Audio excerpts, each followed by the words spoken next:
On December 9, 2024, local police arrested Mangione at a McDonald's restaurant in Altoona, Pennsylvania.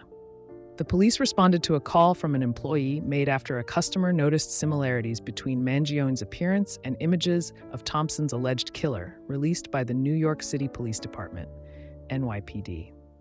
Altoona is about 280 miles west of New York City. The police reported that Mangione was visibly shaken when they asked him if he had recently visited New York City. Upon searching Mangione, police said they found a 3D printed gun and a 3D printed suppressor that were similar to the weapons used in the shooting. Police stated that they also found a fake driver's license from New Jersey bearing the name Mark Rosario. A man who checked into a Manhattan hostel in late November used the same license. Shell casings found at the crime scene reportedly matched the gun found on Mangione. The police also said that when they arrested Mangione, they found a 262-word handwritten document partly about the American healthcare system. Multiple media outlets characterized the document as a manifesto. Mangione had no prior criminal record. State and federal charges. Commonwealth vs. Mangione. Court, Commonwealth, Court of Pennsylvania. Full case name Commonwealth of Pennsylvania v. Luigi Nicholas Mangione. Docket Nos. MJ 24102 CR 000623 2024.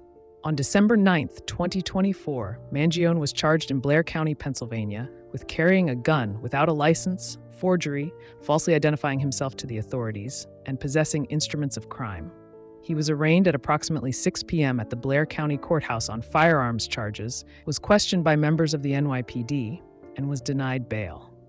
As he was led into the courthouse, Mangione shouted to the gathered cameras that the news media coverage of the event was completely out of touch and an insult to the intelligence of the American people and their lived experience. Later that day, Mangione was charged in Manhattan with second-degree murder, 3 counts of illegal weapons possession and forgery, and was temporarily transferred to the State Correctional Institution at Huntingdon, a close-security state correctional facility in Huntingdon County, Pennsylvania. People v. Mangione. Court, New York Supreme Court. Full case name People of the State of New York v. Luigi Mangione. Docket Nos. IND 75657-24/01. Citation CR 036031-24NY. On December 17, 2024, the Manhattan District Attorney's Office indicted Mangione on 11 New York State charges. Here, his New York State charges. Murder in the first degree, murder in furtherance of an act of terrorism as defined under the Anti-Terrorism Act of 2001. Murder in the second degree as a crime of terrorism under the Anti-Terrorism Act of 2001 in the form of murder. Murder in the second degree, murder as such, intentional killing. Criminal possession of a weapon in the second degree, possession of a loaded firearm with intent to use the same unlawfully against another. Criminal possession of a weapon in the second degree, unlicensed carrying of a loaded firearm. Criminal possession of a weapon in the third degree, possession of an assault weapon under the gun laws in New York.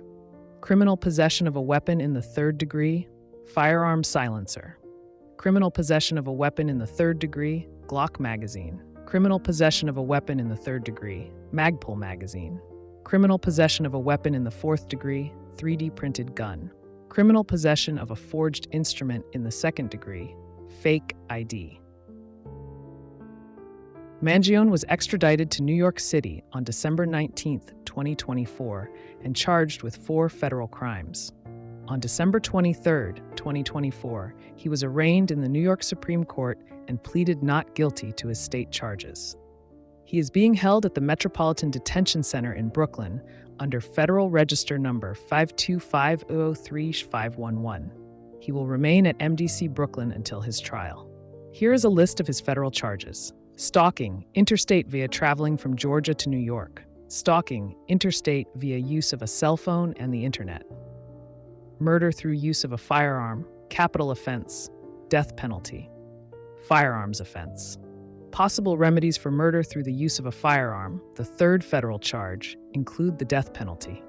During his second presidency, President Donald Trump signed an executive order that requires the death penalty to be used wherever possible. Attorney General Pam Bondi announced on April 1, 2025, that prosecutors would seek the death penalty in Mangione's federal case.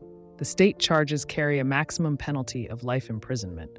After his arrest, Mangione received support and praise online and was celebrated as a folk hero and a modern-day Robin Hood. According to the Network Contagion Research Institute, #FreeLuigi, variations have been shared over 50,000 times on Twitter after his arrest. Mangione's fellow inmates at SCI Huntingdon in Pennsylvania were heard shouting "Free Luigi" from their cells during a live broadcast interview with News Nation. Groups of people gathered outside the courthouses to show their support for Mangione during his court hearings. Street art, graffiti, and signs in support of Mangione appeared on buildings, streets, highways, and other places. A billboard with the words "Free Luigi" was seen in Riverside County, California, and a mural portraying Mangione as the Nintendo character Luigi was seen in Seattle. Images and memes of Mangione depicted as a Roman Catholic saint have circulated online. Items and merchandise in support of Mangione were posted on Etsy, Amazon, and other e-commerce sites before being removed.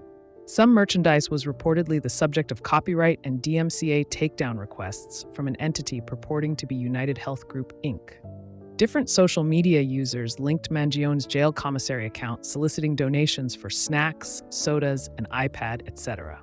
The Independent reported that Mangione had received over 100 pieces of mail during his time in custody in Pennsylvania.